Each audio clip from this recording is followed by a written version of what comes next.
Buenas noches. Hoy,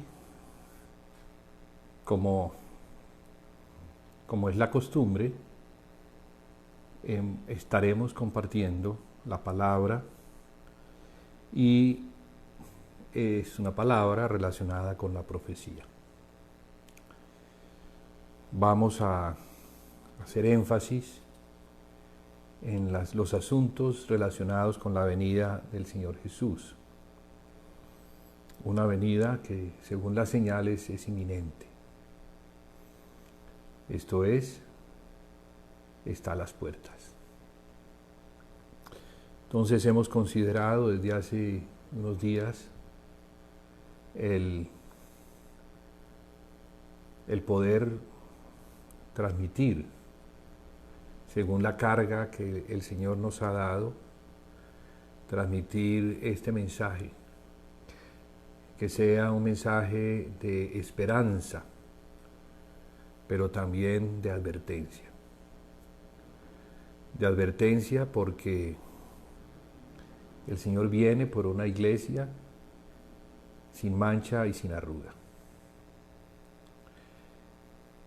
Por lo tanto, es nuestra responsabilidad, no solamente como miembros de la iglesia, sino como servidores de la misma, el prepararnos. De la misma manera que una novia que sabe que se va a casar, prepara su vestido. Asimismo, el atavío de la novia, de la iglesia, que es la novia comprometida con Cristo, este vestido que representa las acciones justas de los santos debe estar a punto. En las últimas 2 semanas hemos estado compartiendo sobre las iglesias de Apocalipsis. Y de la misma manera que antes de eso estuvimos dando una cosmovisión bíblica que nos permita entender el plan que Dios tiene para con los que son suyos.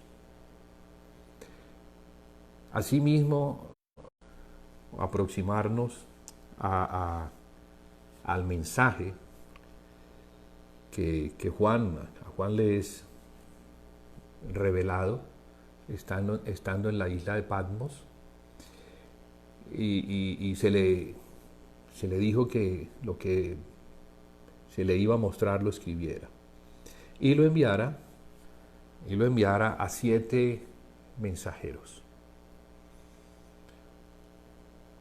A estos mensajeros o ángeles, que son los de las 7 iglesias, nos representan a nosotros como los que recibimos y hemos de recibir el mensaje del Señor para darlo a conocer. Decíamos entonces en la primera charla que tuvimos, hace ya 2 semanas, que Apocalipsis, o la revelación de Jesucristo, había sido escrito para 7 iglesias que se encontraban en Asia. Digo se encontraban porque ya algunas no se encuentran. Pero este número 7 nos habla de plenitud o de perfección. Entonces, es un libro escrito para la iglesia en todos los tiempos, no solamente la iglesia universal, sino a la iglesia local. Encuéntrese donde se encuentre. Entonces es un mensaje actual para nosotros hoy. Por eso debemos creer en la promesa que hay en el capítulo 1, verso 3, cuando está escrito: bienaventurado el que lee y los que oyen las palabras de esta profecía y guardan las cosas en ella escritas, porque el tiempo está cerca. Se escribió hace 2000 años, pero para Dios 1000 años es como un día y un día como 1000 años. Entonces, para el Señor el tiempo es ya. Y esto también quiere decir que como ha sido un mensaje para la iglesia en todos los tiempos, es muy importante mirarlo, oírlo, leerlo y meditar en él. Porque nos va a hablar. El Señor nos va a hablar por medio de este libro. La semana pasada estuvimos diciendo que estas 7 iglesias las podíamos dividir en 2 grupos. Un primer grupo conformado por las 3 primeras iglesias, que son Éfeso, Esmirna y Pérgamo. Y el otro grupo conformado por las 4 iglesias restantes, que serían Tiatira, Sardis, Filadelfia y Laodicea. Y esto lo decíamos porque el primer grupo, o al primer grupo, el Señor no le muestra que va a venir. En cambio, al segundo grupo, a estas otras 4 iglesias, el Señor les habla de la importancia de estar preparados para su venida. Con eso, entonces, podríamos decir que las 3 primeras iglesias trabajan o nos muestran las bases sobre las cuales habrían de edificarse el resto de las iglesias. O si vemos la iglesia como una iglesia universal, entonces las 3 primeras trabajaron para lo que habría de acontecer con la iglesia. En lo que vemos, pues fueron más bien bases para, no para lo bueno, sino para lo malo, pues trabajaron para la apostasía, para construir el camino de la apostasía. ¿Y por qué lo digo? Porque a la primera iglesia, que es la iglesia de Éfeso, el Señor le manda a arrepentirse, diciéndole que tenía algo contra ella, y es que ella había dejado el primer amor. Y luego explica lo que eso significa, o cómo relaciona él el amor a Cristo con las primeras obras. Porque le dice: recuerda de dónde has caído y arrepiéntete y ve y haz las primeras obras. La iglesia de Éfeso tenía muchas obras, y las hacía, como aquí está escrito, en el capítulo 2, las hacía por causa del Señor. Dice: y has sufrido, y has tenido paciencia, y has trabajado arduamente por amor de mi nombre, y no has desmayado. Esto pareciera ser una aprobación. Sin embargo, a continuación dice: pero tengo contra ti que has dejado tu primer amor. Bien, también decíamos que Éfeso, que es la primera, representa en la historia, podría representar a la iglesia más antigua. Lo que ocurrió con la iglesia al principio, después de que los apóstoles las establecieron sobre el fundamento. Porque ese fue el trabajo de los apóstoles. Principalmente era poner un fundamento. Como dice el apóstol Pablo: yo, como perito arquitecto, pongo el fundamento para que ustedes miren cómo sobreedifican sobre ese fundamento. Entonces, la responsabilidad apostólica se cumplió.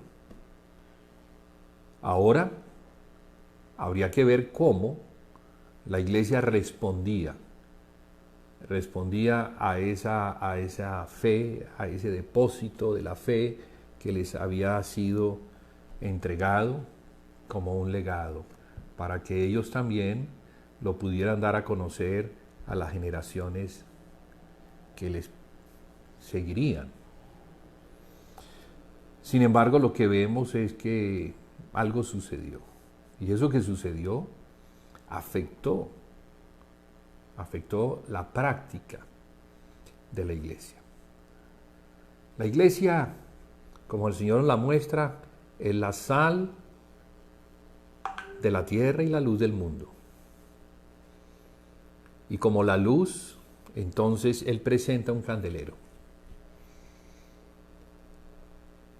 En el primer capítulo vemos que los candeleros, a lo largo de los cuales el Señor camina como el sumo sacerdote, pues es el sacerdote de la iglesia universal y local, o sea, aquel que vela por la iglesia, aquel a quien se le ha dado la comisión, el Padre le ha dado la comisión de cuidarla como el pastor que es, supervisarla como el obispo de nuestras almas, establecerla por medio de hombres que Él constituye, porque Él es el apóstol, pero asimismo constituye a otros apóstoles.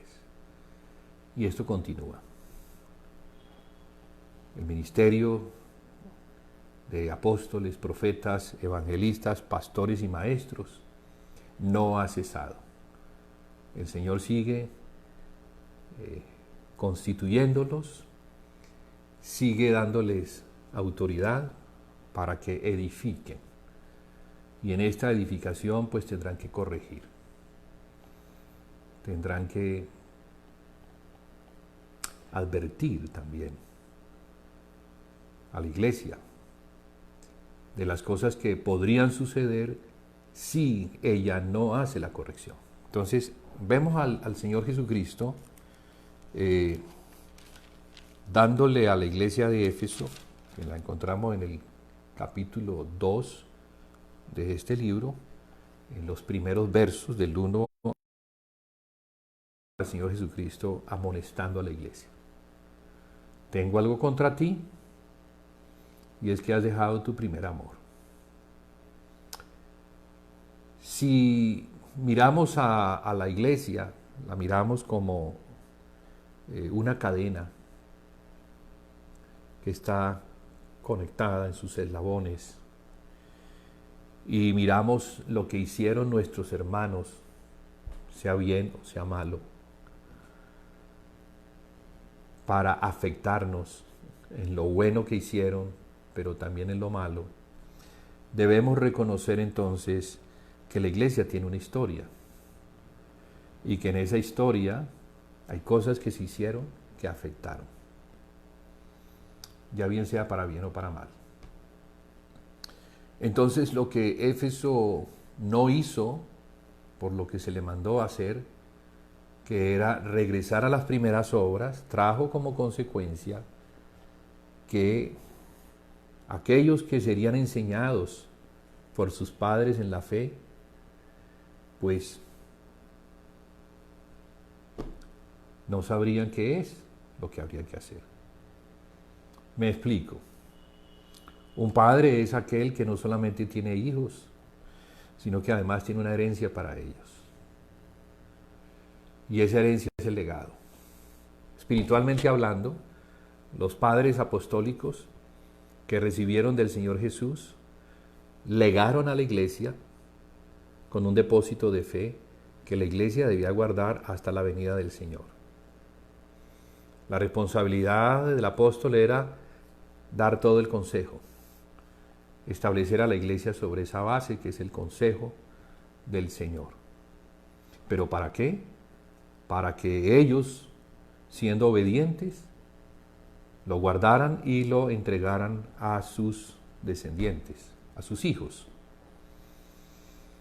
O sea, a aquellos que les seguirían. Porque la iglesia está viva, está conformada de miembros. Y estos miembros no tienen la vida biológica eterna, mueren. Entonces lo que recibimos, y si lo recibimos, para guardarlo, debemos comunicarlo, a fin de que nuestros hijos, al recibirlo también, a ellos se les enseña a guardarlo a fin de darlo a conocer. Eso fue lo que el Señor Jesucristo les dijo a ellos antes de irse. Enséñenles a guardar todas las cosas que yo les he mandado, bautizándolos en el nombre del Padre y del Hijo y del Espíritu Santo. Y yo estaré con ustedes todos los días hasta el fin. Entonces, el acompañamiento del Señor Jesucristo es una promesa.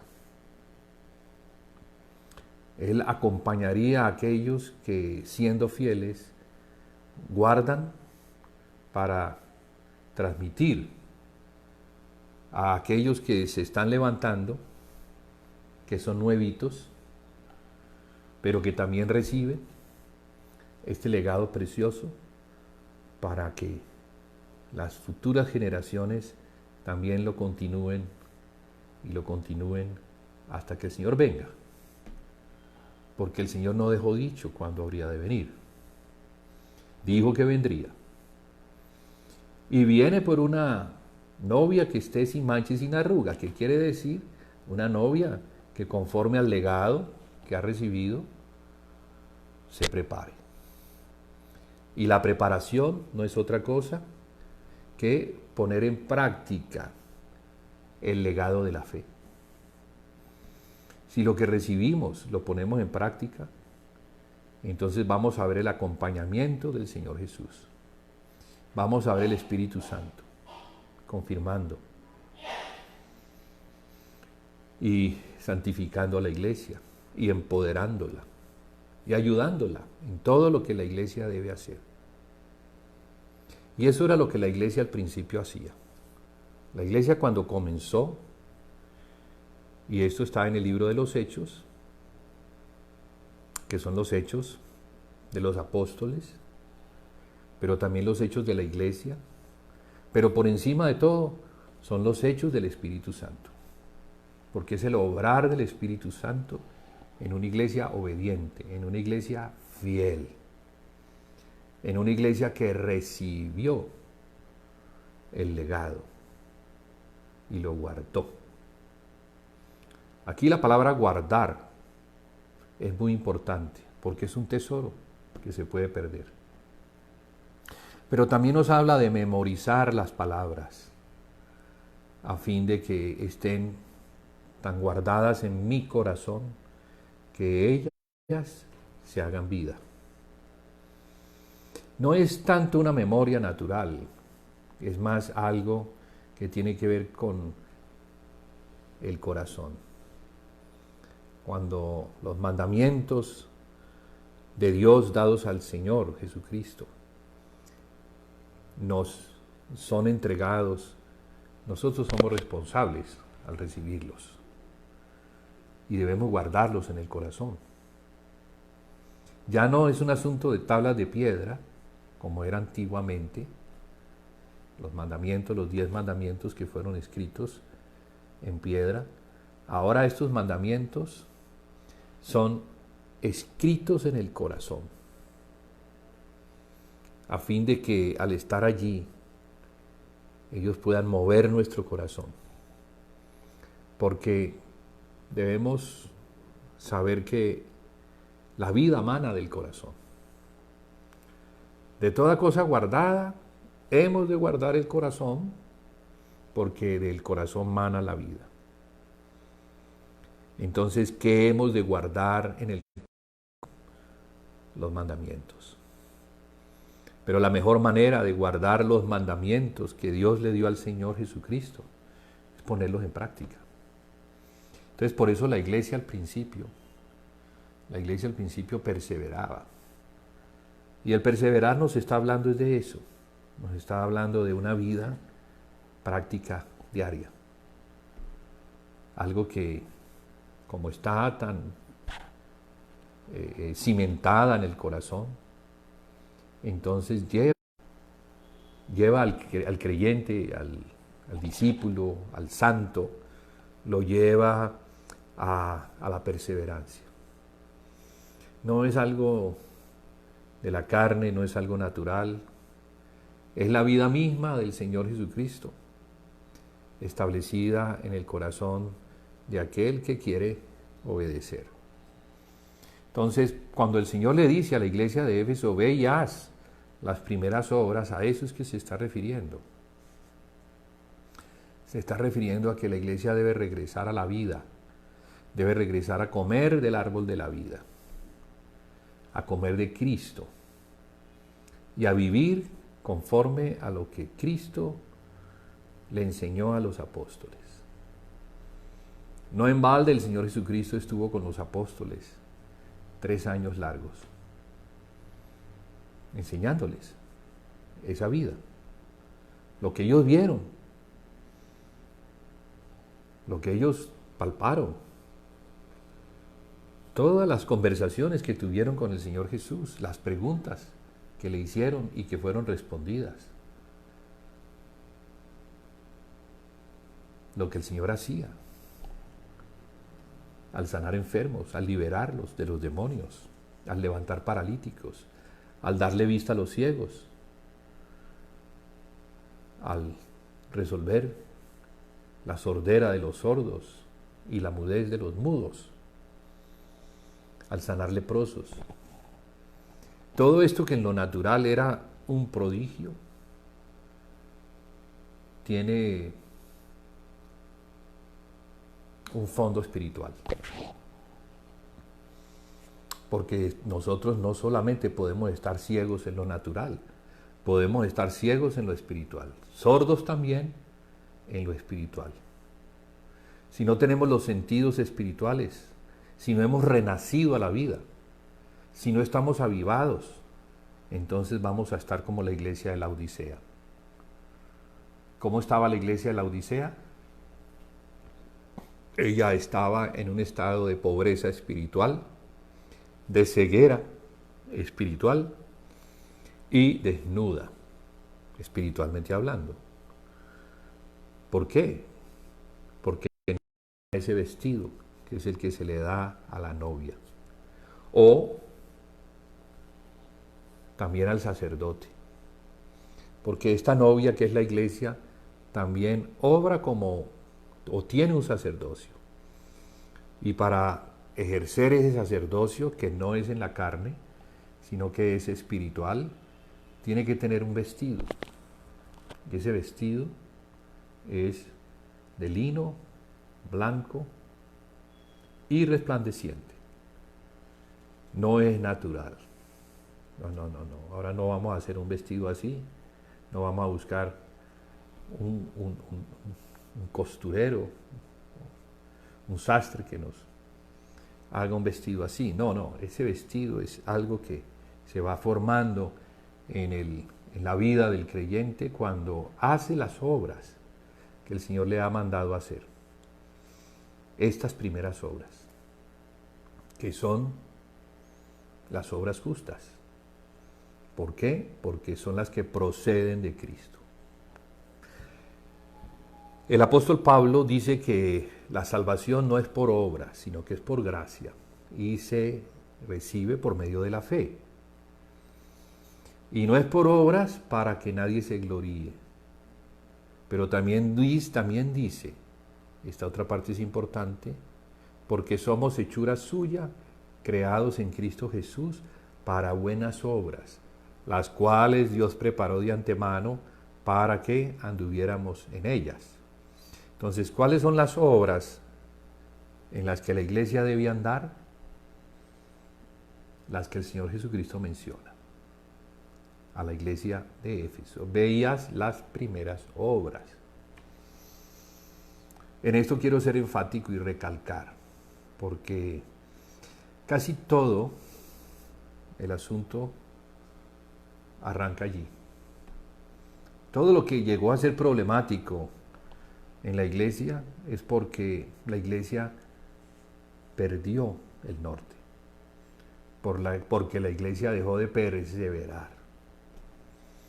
La iglesia cambió las prácticas que al principio los santos hacían, las cambió por otras cosas. Ya no las hacía ni siquiera, lo digo así, porque eran obras que se hacían en el Señor, hechura suya creados en Cristo Jesús, sino que las hacían en la carne. Y en la carne estas cosas no se pueden hacer. Por eso es que vemos en esta historia de las iglesias cómo el Señor nos comienza a mostrar la degradación. Después de que a la iglesia le fue quitado el candelero de su lugar y trajo esto como consecuencia que la luz se fue, llegó la oscuridad. Y esa oscuridad es histórica y se conoce como el oscurantismo en la iglesia. Un tiempo de casi 1000 años que va más o menos desde el año 475 hasta el año 1500.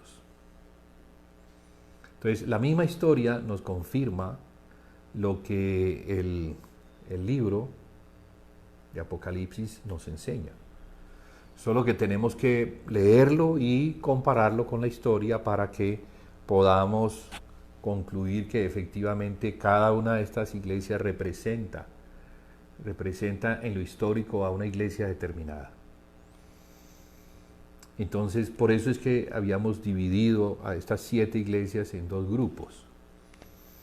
Porque ese último grupo, conformado de 4 iglesias, nos muestra el estado en el que la cristiandad se encuentra hoy en día.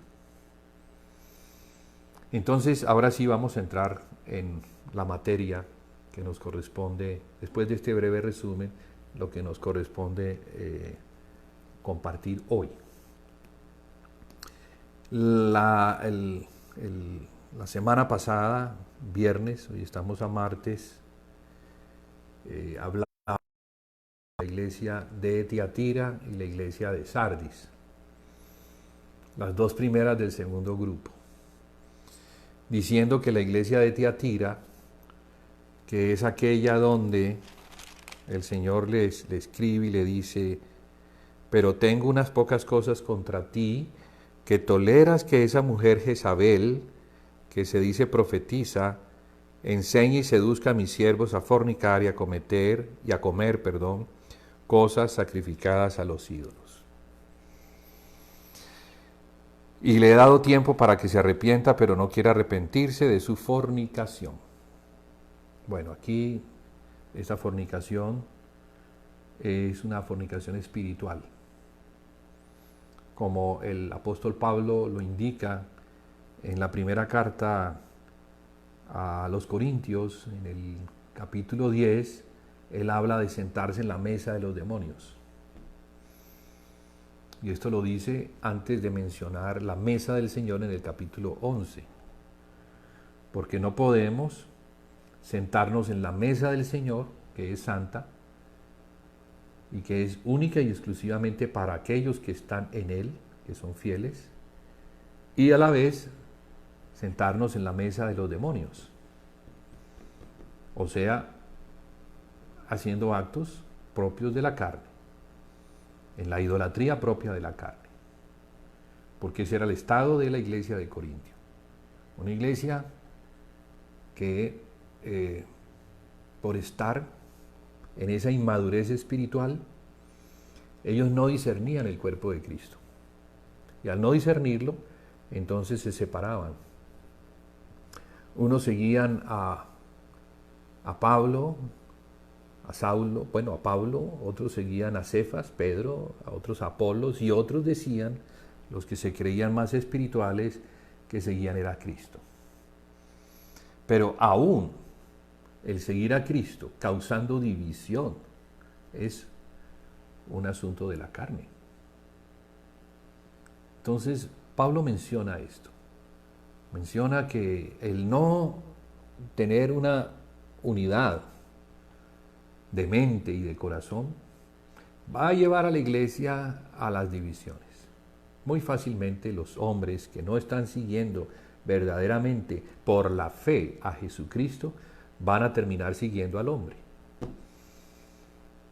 porque como no han madurado en la fe y no están dispuestos a pagar el precio necesario para madurar en la fe, entonces terminarán siguiendo hombres a los cuales ellos ponen como sus superiores, para que les hablen ellos acerca de Dios, pero ellos no ir a Dios para que Dios les hable a ellos.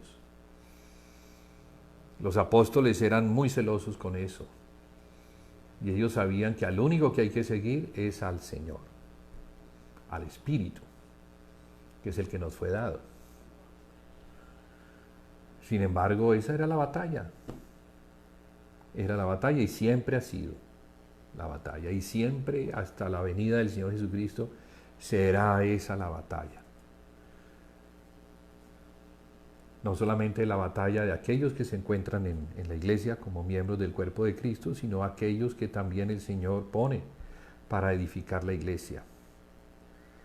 Porque ¿cuál es? La batalla es edificar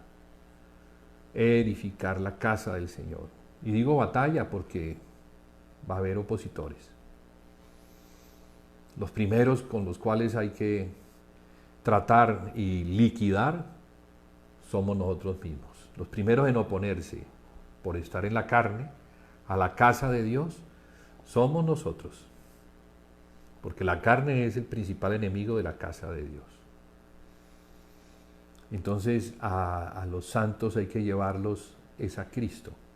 Hay que enseñarles para que maduren en la fe y confíen en el Señor. Esa es la edificación. La edificación es hasta que todos lleguemos a la unidad de la fe y del conocimiento del Hijo de Dios. Sí, a la estatura del varón perfecto, a la plenitud de Cristo. Y luego dice enseguida, para que ya no seamos como niños fluctuantes, que se dejan arrastrar de todo viento de doctrina. Pero también le añade a eso que esos vientos de doctrina son producidos por hombres que quieren arrastrar a las ovejas del Señor hacia sí mismos y no llevarlas a Cristo. Era lo que Pablo había advertido. Pablo advirtió, eso lo encontramos en el libro de los Hechos, capítulo 20, advirtió a los ancianos de la iglesia de Éfeso que después de su partida habrían de suceder algunas cosas, entre ellas que algunos vendrían de afuera y serían recibidos, pero ellos venían con piel de oveja, se harían pasar por ovejas del Señor, pero terminarían siendo lobos que, para poderse infiltrar, entonces se disfrazaron. Y está hablando de siervos de Satanás, que entrarían y perjudicarían al rebaño. Porque somos el rebaño del Señor, y si ese rebaño no se lleva al Señor, entonces las ovejas que no crecen, que no maduran, que no son bien alimentadas, que no son bien cuidadas, ellas van a ser arrastradas. Otros van a tomarlas y se las van a llevar hacia ellos y no hacia Cristo. Sí. Y esa es la doctrina de los nicolaitas que mencionábamos en la iglesia de Pérgamo.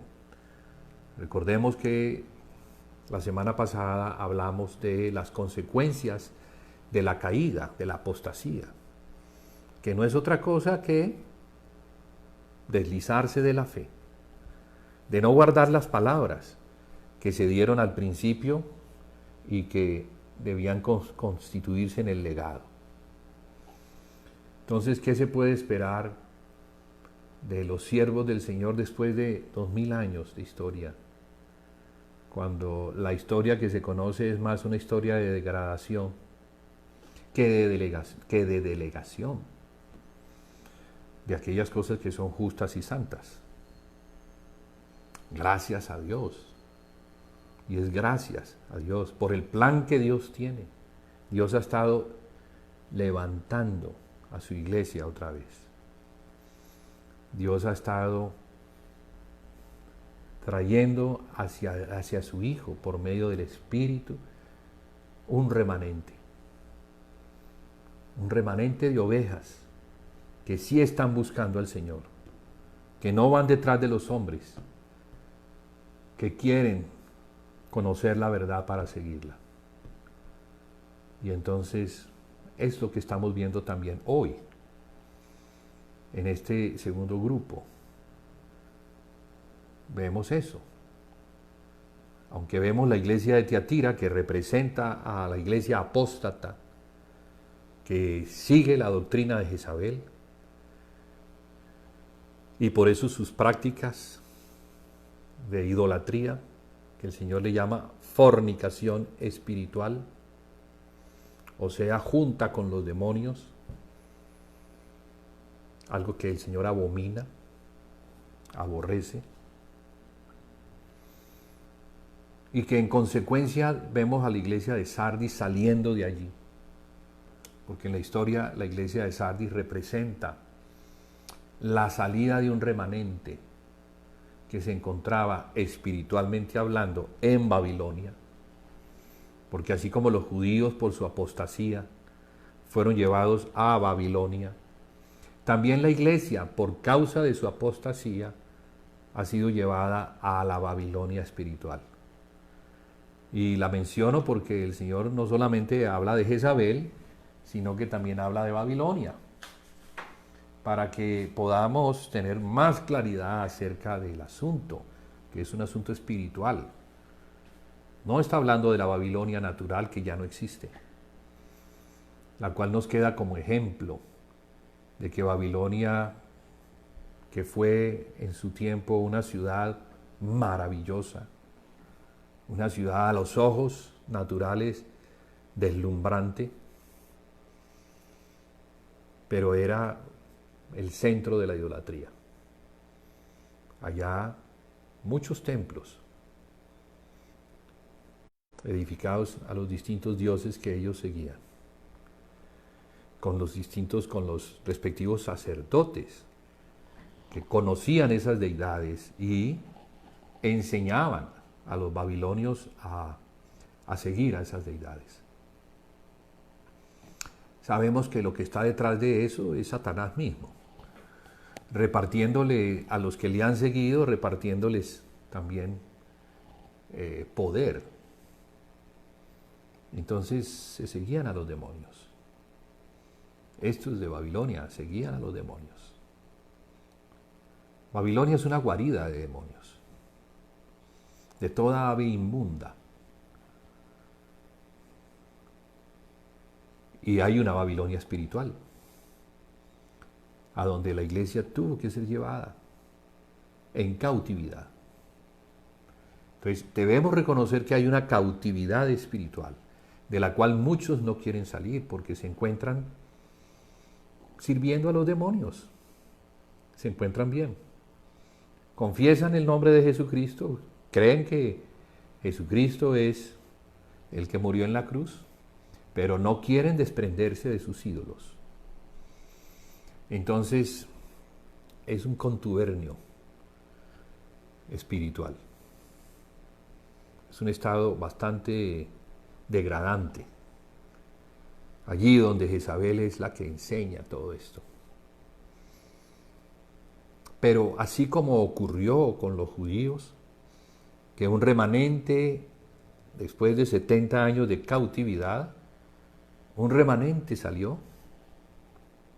Y de seguro ese remanente no eran los mismos que habían llegado, sino que eran los hijos de los que habían llegado. En 70 años, muchos de los que llegaron murieron en Babilonia. Pero algunos de los que salieron de Judea eran fieles al Señor. Tuvieron que pagar, siendo justos, por los injustos, por la injusticia de sus reyes y de muchos que desobedecieron a los profetas que el Señor les envió una y otra vez, para advertirles de que se volvieran de su idolatría, se volvieran al Señor, pero no se volvieron. Y por eso entonces el Señor levantó a Nabucodonosor. Y Nabucodonosor al principio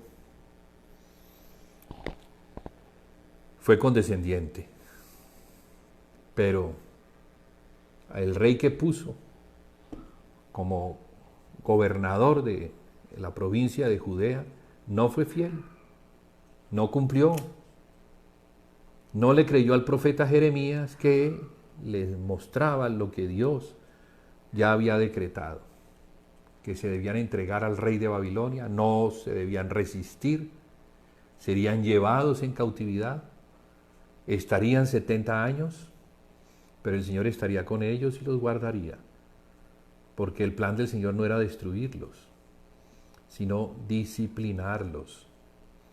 Entonces, en esa disciplina entraron también los que eran justos, y ellos guardaron la fe y le enseñaron a sus hijos y sus hijos a sus hijos, y entonces podemos ver que un pequeño remanente de fieles que oyeron de sus padres las historias del Señor,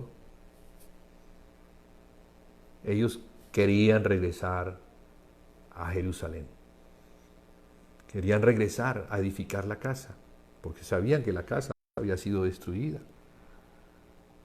Pero estas historias avivaron la fe de algunos, que aunque estaban muy bien en Babilonia, porque Babilonia era una ciudad que permitía el comercio, había libertad para creer lo que tú quisieras creer, y para comerciar, y para enriquecerte y prosperar, aunque eso estaba dándose, algunos no estaban contentos, algunos querían regresar a la tierra de sus antepasados, y querían edificar la casa del Señor, y querían vindicar el nombre del Señor. Entonces, esa historia que vemos nosotros con los judíos, también la vemos con la iglesia. También vemos que algunos dentro de esa Babilonia espiritual, algunos al oír las palabras del Señor, porque siempre es así, el avivamiento cuando viene, cuando comienzo a conocer lo que el Señor dice. Cuando yo me acerco al Señor, y cuando paro mis oídos, y cuando quiero conocer lo que hay en su corazón, y cuando puedo palpar lo que hay en su corazón, entonces yo me hago uno conforme al corazón de Dios, como David. Un hombre llamado conforme al corazón de Dios. ¿Y qué había en David? Bueno, en David había ese celo por la casa, ese celo por darle al Señor una casa. Él no podía dormir tranquilo sabiendo que tenía un palacio y ver que el Señor dormía en una tienda. El Señor, aquel que los había libertado de Egipto. Entonces, para el tiempo en el que David vivió, eso a él lo atormentaba. Él quería edificarle una casa. Él quería que esa casa fuera la gloria de Israel. Que muchos al mirar esa casa se admiraran del Dios de Israel. Y entonces eso estaba en su corazón. Pero el Señor no le permitió edificar la casa porque sus manos estaban manchadas de sangre. Por las muchas guerras. David fue un guerrero, batalló en muchas batallas. Pero yo creo que la sangre que el Señor menciona era la sangre de Urías, el esposo de la mujer que él codició. Y en su codicia la embarazó. Pero para que no se supiera eso y esta mujer no fuera apedreada por adúltera, él planeó que Urías yaciera con su mujer, cosa que no quiso hacer. ¿Por qué? Porque él no podía sentirse bien teniendo sus deleites mientras que sus compañeros estaban pasándola mal en la guerra. Entonces David planeó matar a Urías. Algo terrible. Sangre que no era justa. No era por la guerra defendiendo el reino de Dios, el reino de Israel.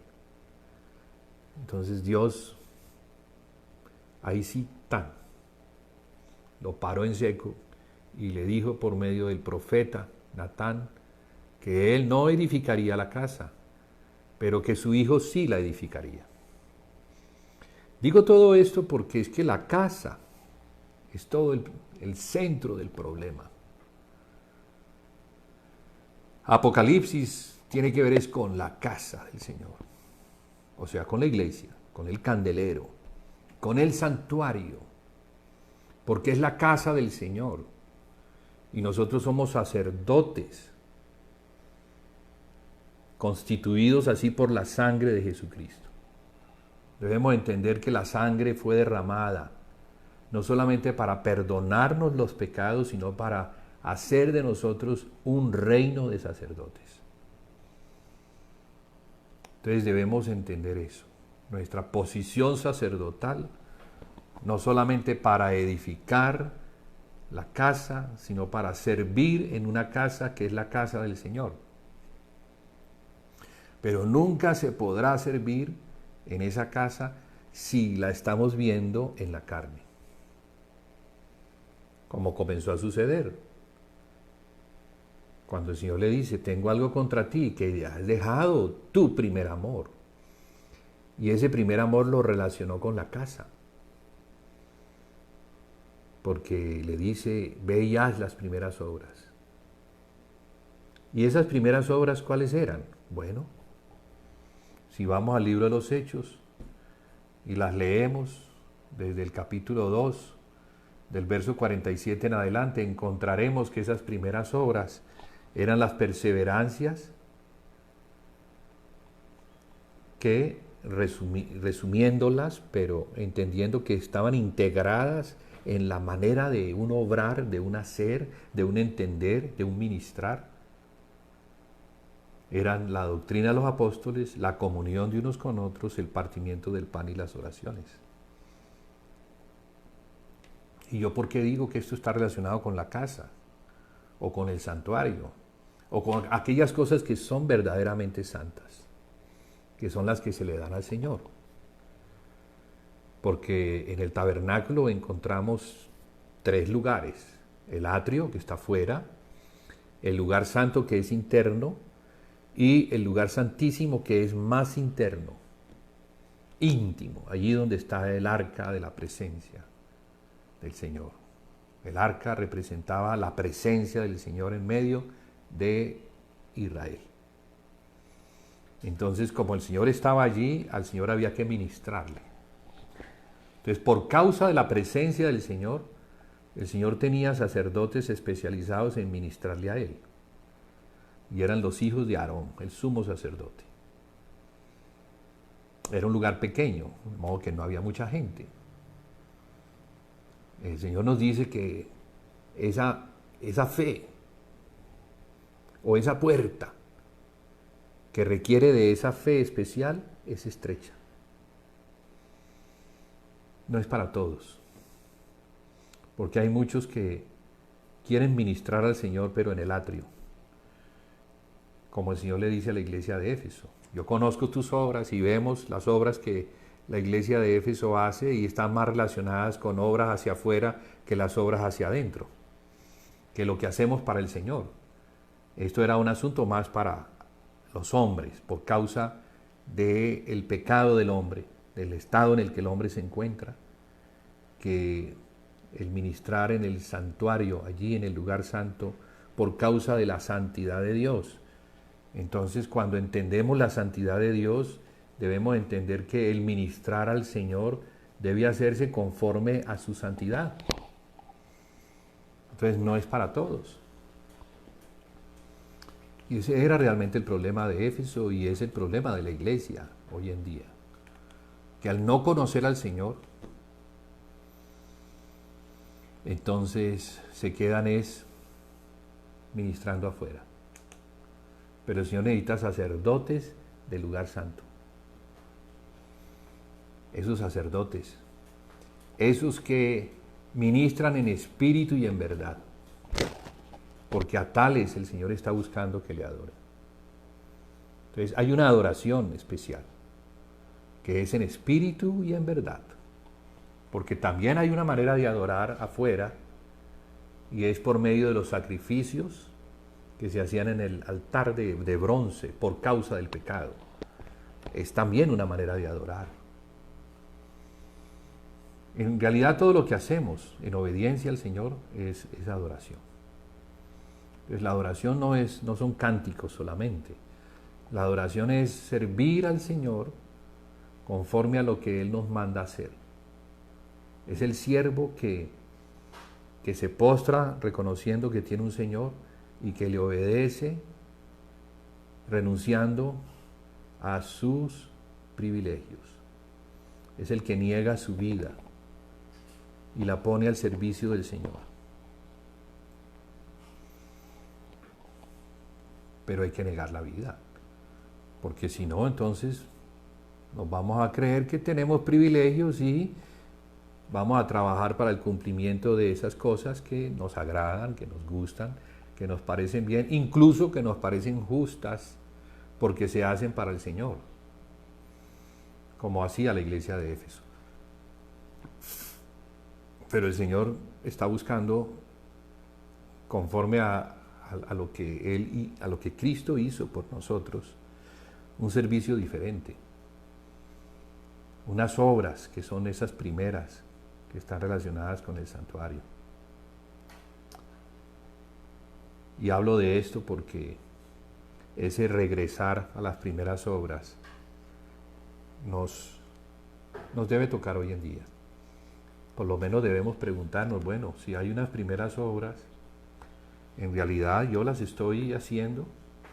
Y no estoy hablando de individualmente, estoy hablando de la iglesia en su conjunto.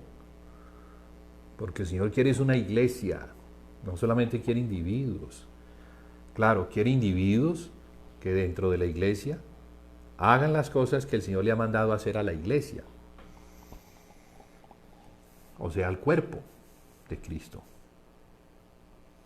Hay que discernir el cuerpo.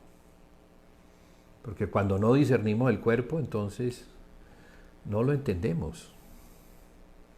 Y por eso las divisiones se dan. Y vivimos en las divisiones como si eso estuviera bien. Pero no, las divisiones son la consecuencia de una caída, de una apostasía que llevó a la iglesia a una degradación. Porque el reino es poderoso cuando está unido. Pero cuando el reino se divide, no puede prevalecer. Y así, si sucede con los reinos, si sucedió con el reino de Israel, que al dividirse no pudo prevalecer, pues igual va a suceder con el cuerpo de Cristo cuando se divide, no puede prevalecer. Y estamos hablando de prevalecer ante quién, ante el enemigo que es Satanás. Entonces vemos a la iglesia de Esmirna como resultado, ¿sí?, de ese dejar de perseverar o de prevalecer, ¿sí? Porque se prevalece es en el sitio donde el Señor nos ha puesto. Pero entonces cuando ya se pierde, cuando ya se cae,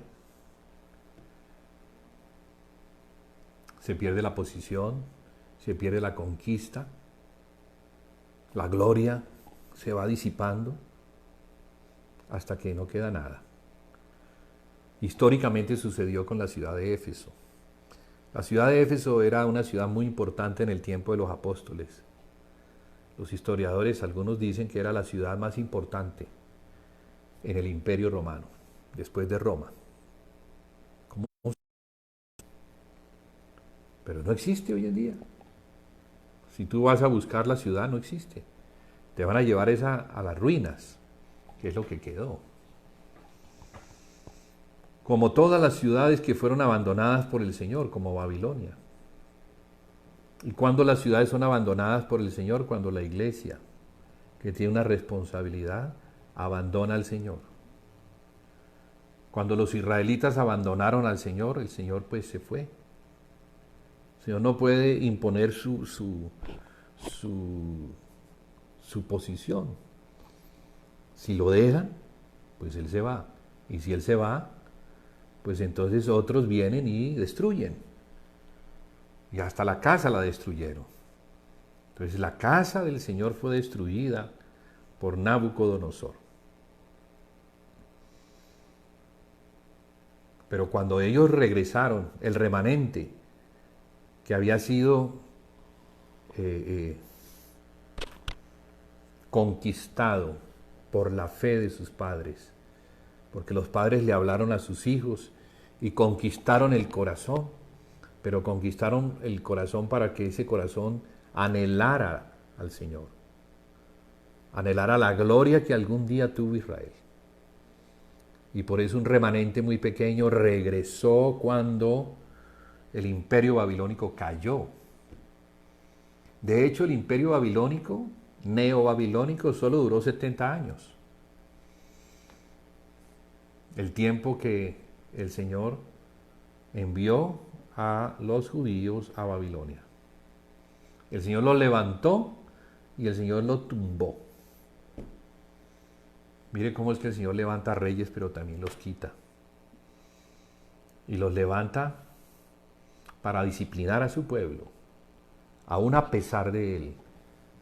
Y como Él no quiere, porque Él ama a su pueblo y se entristece de tener que traer juicio sobre su pueblo, pues son sus hijos.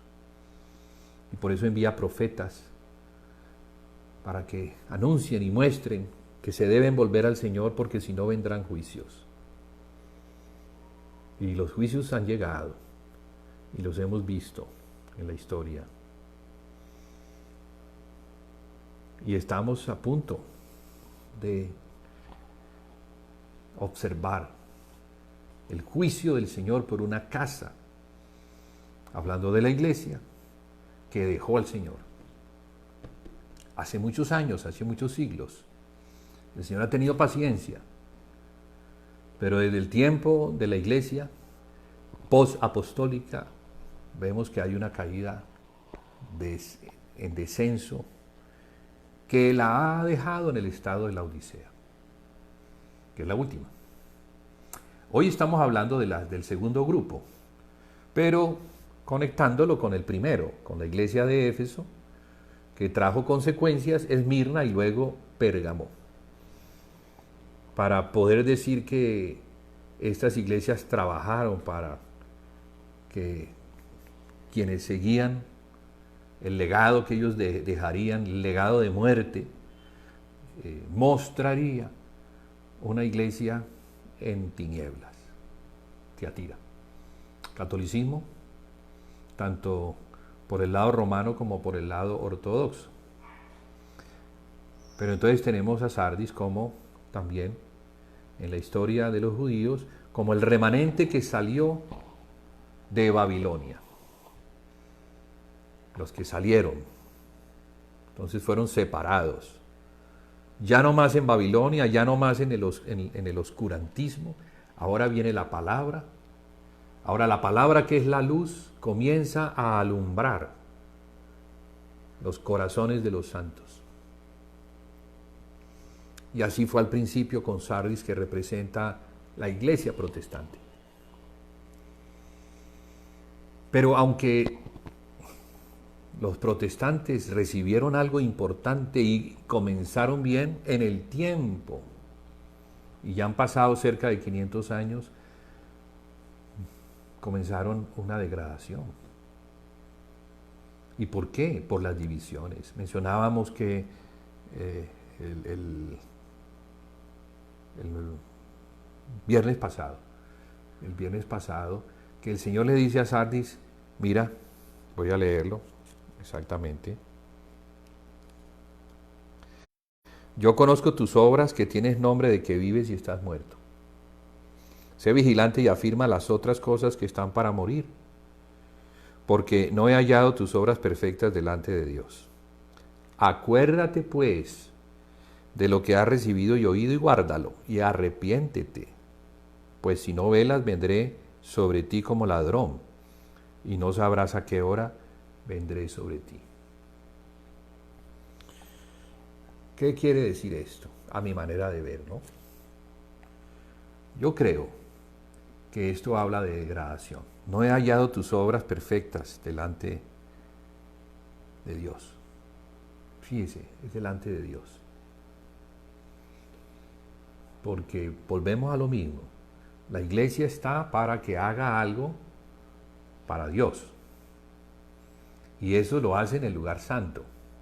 Y esas cosas que hace en el lugar santo están relacionadas con la doctrina de los apóstoles, que nos habla de lo que el Señor Jesucristo enseñaba, lo que los apóstoles enseñaban, que era acerca de Cristo. Entonces esa doctrina representa la presencia de Dios, la cual desciende cuando se presenta a Cristo, y al presentarse a Cristo, la iglesia hace conforme a lo que se está presentando.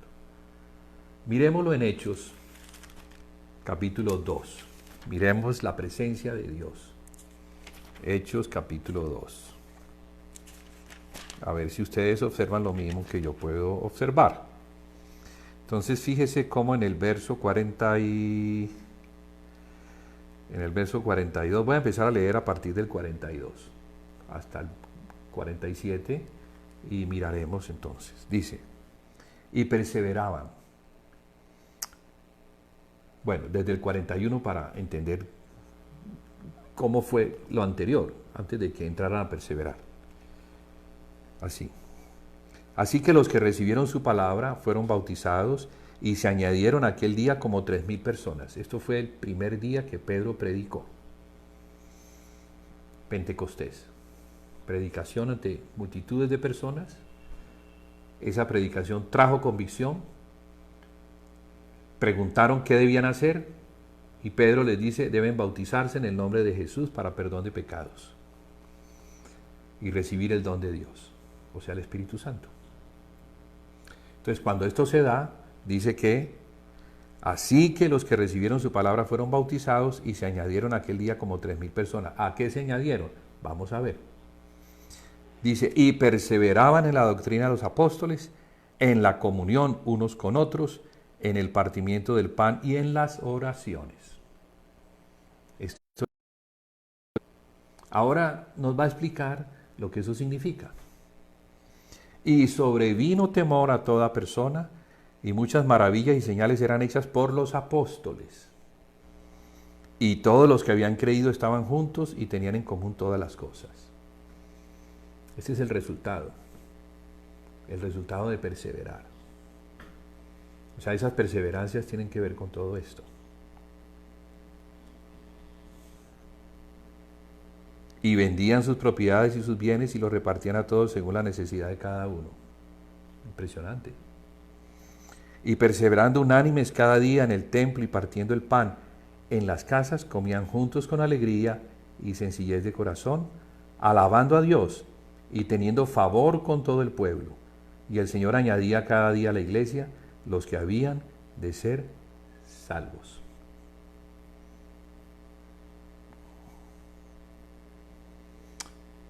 Y sobrevino temor. La presencia de Dios trae eso.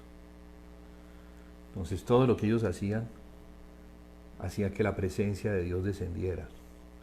Y cuando la presencia de Dios desciende en un lugar, las personas temen, las personas se preguntan, ¿qué he de hacer para ser salvo?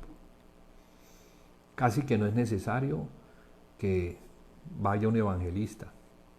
Ellos van a ir a donde los evangelistas. Los peces van a saltar a las barcas. Y ellos van a preguntar qué he de hacer para ser salvo. Entonces, qué gloria la que se vivía en ese tiempo. Cuando se perseveraban en estas obras. Las obras justas que los santos deben hacer. Porque son hechura, creados en Cristo Jesús. Porque Cristo como sumo sacerdote es lo que enseña. Él quiere que se ministre al Padre. El Padre envió a su Hijo para que su Hijo salvara a los hombres. Pero más que salvar a los hombres, que aquellos que habían sido salvos se convirtieran en hijos maduros, que tienen una comunión con el Padre.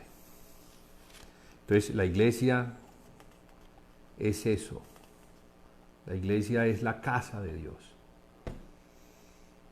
La iglesia es el cuerpo de Jesucristo. Pedro habla de la casa de Dios.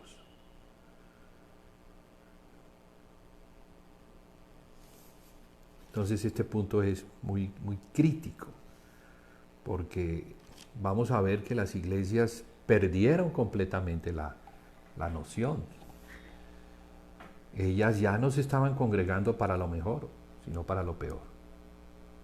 Porque no discernían. Y no porque no se les hubiese enseñado, se les había enseñado, pero había terquedad. Entonces así tenemos Sardis. Sardis es una iglesia que escapa de Babilonia. Y así como sucedió con el remanente de judíos que salieron de Babilonia y llegaron a Jerusalén, pero cuando llegaron lo primero que hicieron fue edificar sus propias casas y no la casa del Señor. Así ha sucedido con este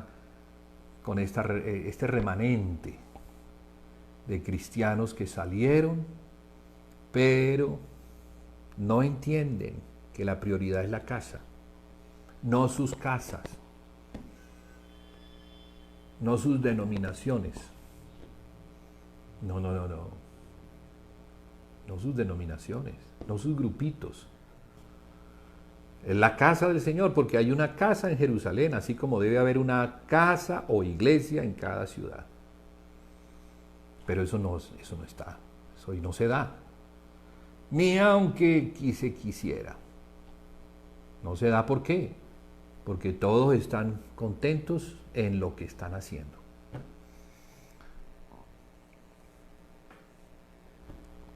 Entonces el Señor tiene que tratar con eso y sacar del remanente otro remanente. O sea, Él está limpiando hasta que deja lo que tiene que quedar. ¿Y qué queda? Queda lo que es puro, después de haber sido pasado por el fuego. Porque el Señor tiene que refinar el oro, así como se refina la plata con fuego, el oro con fuego, para quitar la impureza. Asimismo la iglesia debe ser refinada. Entonces son las pruebas a las que el Señor envía a algunos, a ese remanente que Él quiere tener. Por gracia se reserva un remanente. Como en el tiempo de Elías, que Elías pensaba que era el único. No, el Señor le dice, no eres el único. Yo me he reservado 7,000 que no doblan sus rodillas ante Baal. No pienses que eres el único. Tengo un remanente escogido por gracia. Entonces el Señor tiene para este tiempo un remanente escogido por gracia. Y ese remanente es lo que extrae del protestantismo, que no cumplió con lo que Dios quiere. ¿Qué quiere? Tener un sacerdocio que sepa ministrarle a Él, que esté más en las cosas de Él que en las cosas de afuera, que esté más ocupado en prestarle el servicio al Señor, al Dios Padre, en su casa, la cual se debe hacer por medio de Jesucristo, o sea, de acuerdo a como Jesucristo ha indicado, que estar en las cosas de afuera. Eso es Filadelfia. O sea que Filadelfia es, dentro de ese segundo grupo de 4 iglesias, es el remanente del remanente, que ha quedado como una iglesia fiel. Es una iglesia que no tiene un nombre rimbombante. Vamos a leerlo y vamos a entrar un poquito en el tema. Ya pasadas, creo que son en este momento, bueno, no alcanzo a ver la hora allí. Son las 8:11, podemos hablar un poquito hasta vamos a ver hasta dónde nos da la cuerda. Entonces, en el capítulo 3 tenemos la iglesia de Filadelfia. Vamos a leer y a comentar. Dice el Señor, escribe al ángel de la iglesia en Filadelfia. Recordemos que estas cartas son escritas por Juan al ángel. Entonces, el ángel es el que recibe la carta.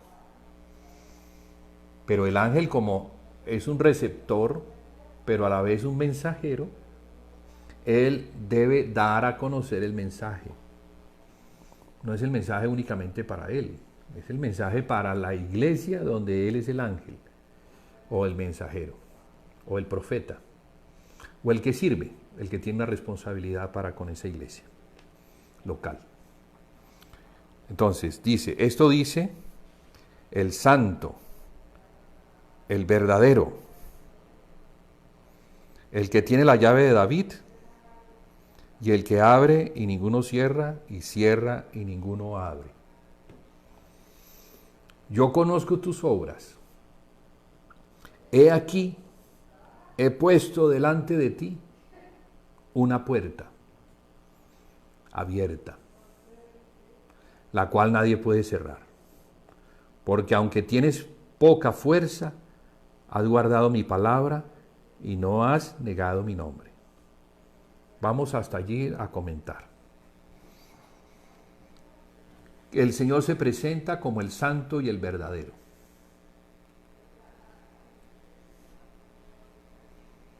El que tiene la llave de David. El que abre y ninguno cierra, y cierra y ninguno abre. Bien, ¿cuál era esa llave? ¿Qué era lo que David tenía? ¿Qué tenía David? Ya hemos hablado de que David era un hombre conforme al corazón de Dios. Y que ese corazón le llevaba a él a tener un celo por el Señor y por la casa del Señor. Entonces, esto está relacionado con la casa. Pero es la llave. El Señor la tiene ahora para abrir y para cerrar.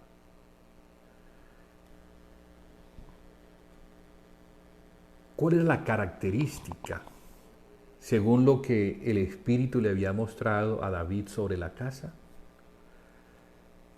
Ustedes recuerdan que David fue a ese lugar a donde estaba el tabernáculo. El tabernáculo, después de que los israelitas entraron a la tierra prometida, llevando a cuestas el tabernáculo, ese tabernáculo terminó posando en Silo.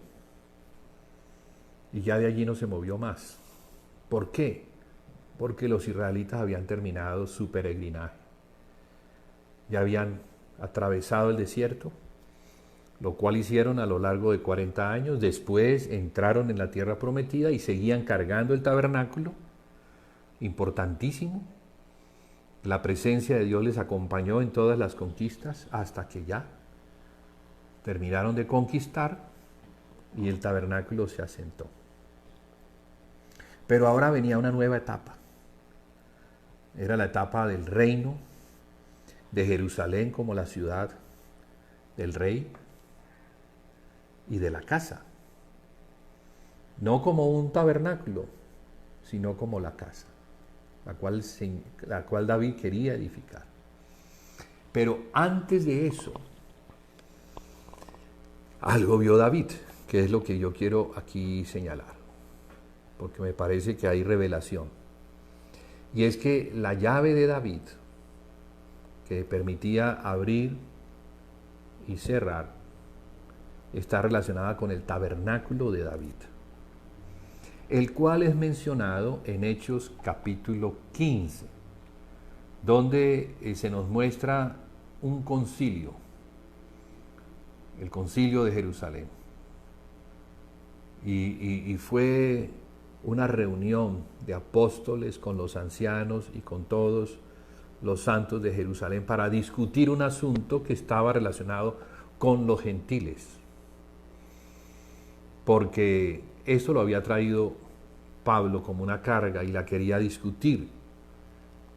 Quería saber cuál era el pensar de ellos, los apóstoles del Cordero, sobre la causa gentil.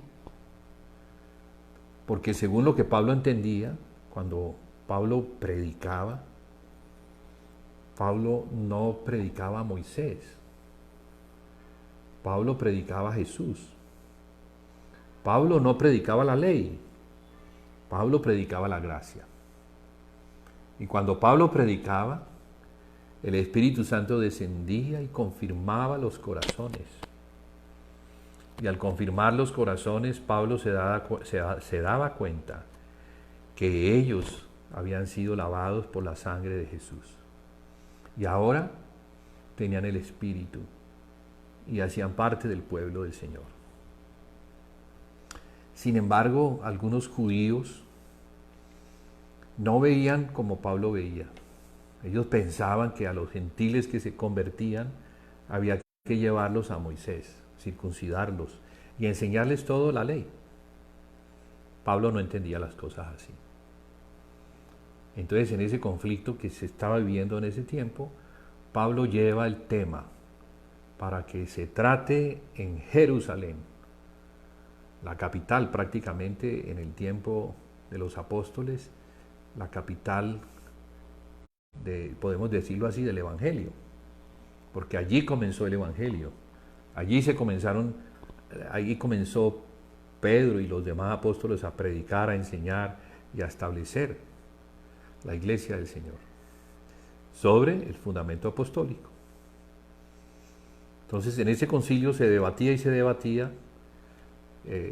Pedro salió a favor de Pablo diciendo que él había sido testigo de lo que había ocurrido en la casa de Cornelio, un gentil, un romano, un centurión, y él había entrado en esa casa y había predicado, y mientras predicaba, no había terminado de predicar, el Espíritu Santo había descendido y había confirmado los corazones, y ellos vieron algo maravilloso, y es que los oían hablar en lenguas y magnificar a Dios.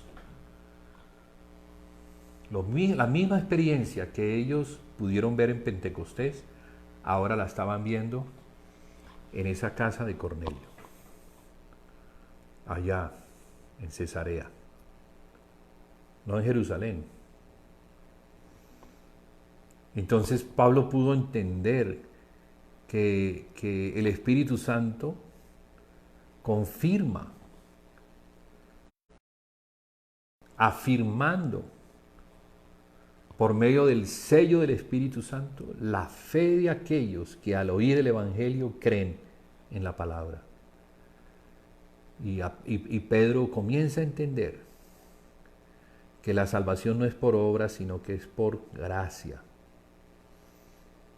Eso fue un proceso para ellos. Pero en ese proceso ellos fueron viendo lo que Jesús había hecho en la cruz.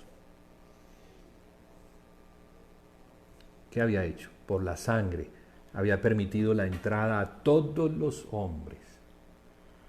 Porque antes de la cruz, Jesús no vino sino a predicarle a los suyos. Él era un judío, sí, descendiente de Judá, descendiente de David, del linaje del rey. De hecho, el heredero del trono de David. Pero él vino fue a los suyos. El trabajo de Jesús no era con los gentiles. Pero después de su muerte, del derramamiento de su sangre, la puerta para los gentiles se abrió. Y por eso el Señor es que envía a sus apóstoles a todas las naciones. Los envía. para que prediquen el evangelio del reino. Haya un testimonio en todas las naciones. Ese evangelio está relacionado con Jesús, no solamente como el Mesías, hijo de David, sino como el Hijo de Dios. Como aquel que el Señor resucitó y lo sentó en los lugares celestiales. Y tiene autoridad en los cielos y en la tierra. Y es el Rey de reyes y Señor de señores. Aunque aún no ha llegado el día de establecer su reino aquí en la tierra, pero llegará el día. Y nos estamos preparando para ese día, que pronto es. Antes, vamos a ver algo totalmente diferente. Vamos a ver un mundo tomado por Satanás. Y con aquel a quien Satanás le entrega su trono y su autoridad. A la bestia apocalíptica, el anticristo. Quien según la profecía a él se le entregan todos las naciones, los pueblos, las lenguas. O sea que vamos a tener un tiempo muy fuerte, pero la fe en lo que el Señor ha hablado, de lo que viene, es lo que nos va a mantener firmes. La iglesia que es fiel, que ha guardado su palabra y no ha negado su nombre, es la iglesia que puede pasar este tiempo de tribulación. Entonces, ¿qué pasó en Jerusalén, en ese concilio? Estaban discutiendo y entonces alguien recibe algo del Espíritu, recuerda una palabra y entiende lo que Pablo y Pedro están diciendo acerca de los gentiles. Y entonces por eso dice, varones hermanos, mire lo que está escrito en el libro del profeta, hablando de la restauración del tabernáculo de David. Porque ahora él entiende que los gentiles viniendo a adorar al Señor, sin las barreras de la ley que existían en el tabernáculo de Moisés, mas no en el tabernáculo de David, eso significa la iglesia. Entonces la iglesia está conformada de judíos y de gentiles, que por la sangre, que por la gracia son salvados. Tanto judíos como gentiles, pero muy especialmente los gentiles, quienes no tenían arte ni parte. Para ellos, el Señor, con ellos no hizo pactos, ni con ellos hizo promesas. Las promesas y los pactos los hizo para con Israel, pero sabemos que se cumplen es en Cristo. O sea, Cristo es el cumplimiento de todos los pactos y de todas las promesas. Y los disfrutarán todos aquellos que se encuentren en Cristo. Entonces, Dios hace moñona. Porque al salvar, al morir Jesús en la cruz, como el Hijo del Hombre, como el Hijo de Adán, no solamente está salvando a los judíos, sino que está salvando a la humanidad entera. Sí, claro, Jesús es el Hijo de David. También es el hijo de Jacob,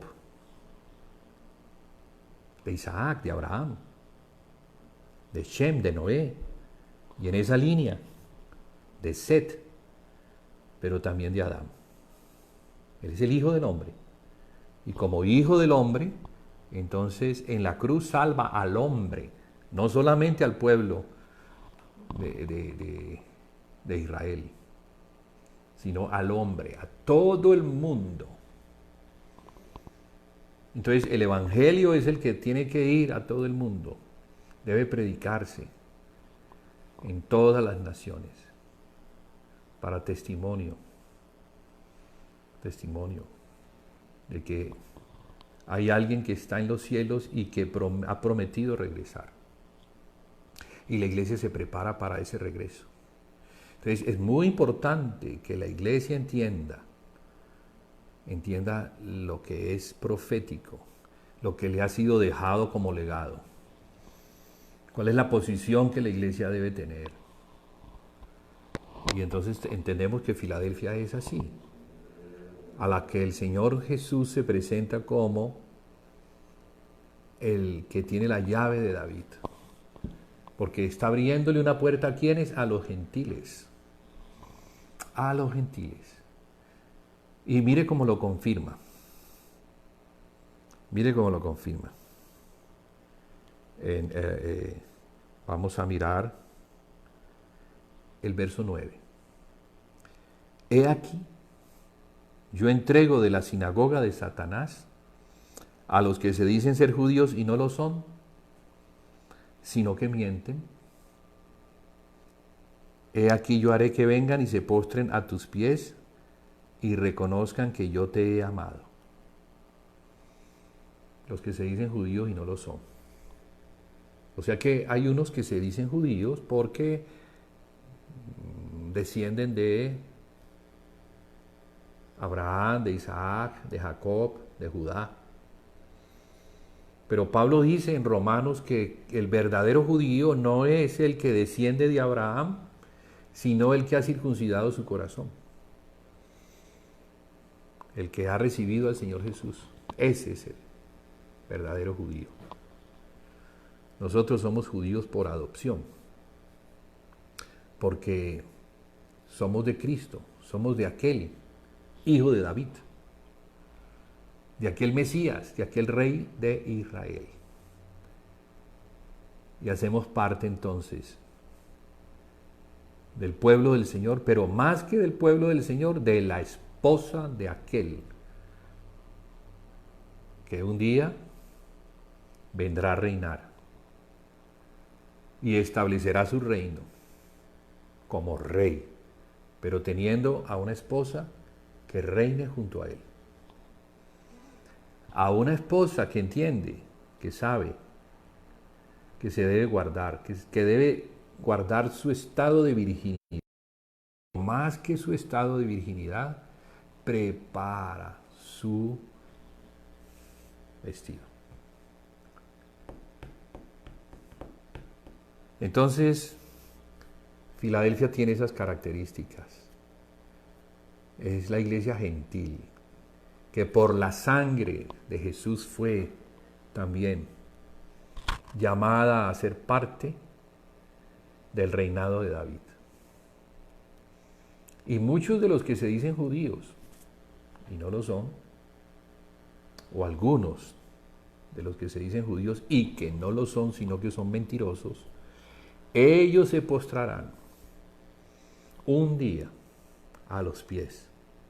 Fíjese que el postrarse a los pies tiene un significado. Y es que recordamos a María, la que estaba postrada a los pies cuando el Señor Jesús entró a la casa de ellas. O de ellos, pues. Era Lázaro, Marta y María. Y Marta estaba afanada y turbada preparando algo para el Señor y los apóstoles. Y estaba más atendiendo eso que atendiendo lo principal, que sí María atendía. Porque María estaba a los pies del Señor. Entonces estar a los pies es como el que reconoce que hay alguien que tiene algo para enseñar.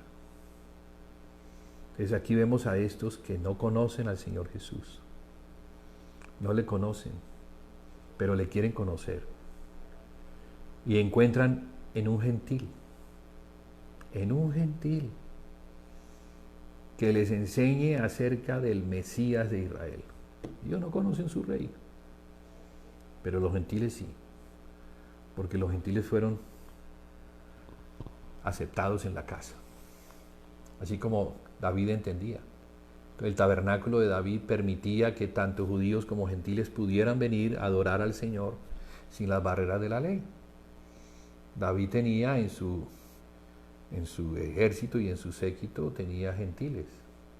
De hecho, Urías era un eteo de la familia de los cananeos, un gentil. Y había muchos gentiles que habían llegado al Señor. Ruth, Jericó, recordemos. Pero en el linaje de Jesús se encuentra Ruth, que es la madre de Obed. Obed se casó con Ruth, una moabita, gentil. Tuvieron un hijo, Isaí, que a su vez tuvo un hijo, David. Y entonces en ese linaje viene Jesús. Entonces Jesús tiene madres que vienen de los gentiles. Y de esta manera Dios está mostrando que ha tenido en su corazón siempre a los gentiles, al mundo entero, para salvación. Abraham era un gentil, era un hombre tomado de las naciones, descendiente de Noé por la línea de Shem, Arfaxad, Taré, Abraham, y de Abraham Isaac, pero también Abraham es padre de Ismael, y los ismaelitas son los árabes, gentiles. O sea que Abraham tiene una descendencia. Por un lado, una descendencia que es como las estrellas, celestial, pero también como la arena del mar, terrenal.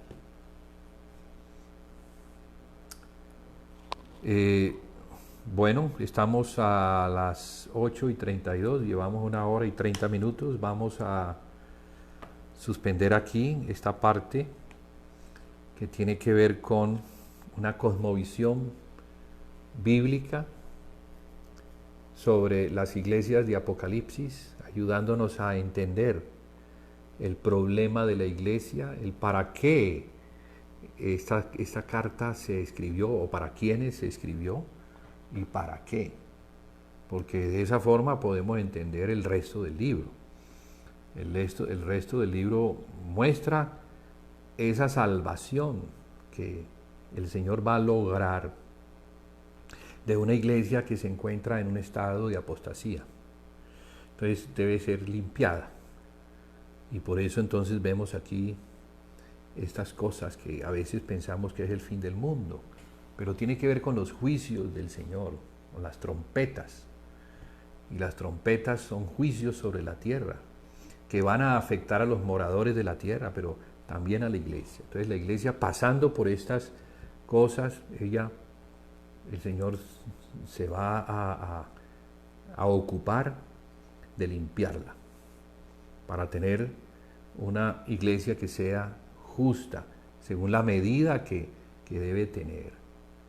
Y esa medida o esa imagen es el Señor Jesús. De modo que, bien, vamos a permitir que el Señor nos ayude a entender esto mejor, podamos terminar las iglesias y luego, si Dios lo permite, entrar en las otras etapas de Apocalipsis, mirando lo que el Señor va a hacer en este tiempo, cuando se abra, creo yo, que es lo que hace falta por abrirse, el sexto sello. El sexto sello es el que nos muestra como el tiempo del juicio del Cordero, de los 2 testigos, que hemos hablado ya de ellos, de un gran terremoto, de muchos escondiéndose en las cuevas, escondiéndose de la ira del Cordero. Entonces vienen cosas tremendas, pero debemos saber cuál es nuestra posición y de qué manera nosotros vamos a ser o protagonistas o vamos a terminar como los otros escondiéndonos por no entender cuál es nuestra posición. Yo creo que el Señor, al limpiar a su iglesia, al mostrarle a la iglesia cuál es su posición de autoridad, porque ella tiene una posición de autoridad en Cristo y esa autoridad es espiritual, podrá colaborar juntamente con Cristo en los juicios venideros. Hermanos, que el Señor les bendiga. Gracias por el acompañamiento que veo aquí a los hermanos Pedronel, Julio Ariza, Fernando Pinto, que es Diego, José Francisco Parra. Bueno, hermanos, les saludo desde la distancia.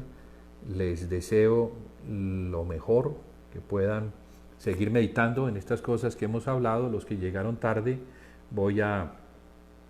pueden tener acceso a la enseñanza desde el principio y a las otras que se han venido dando que están relacionadas.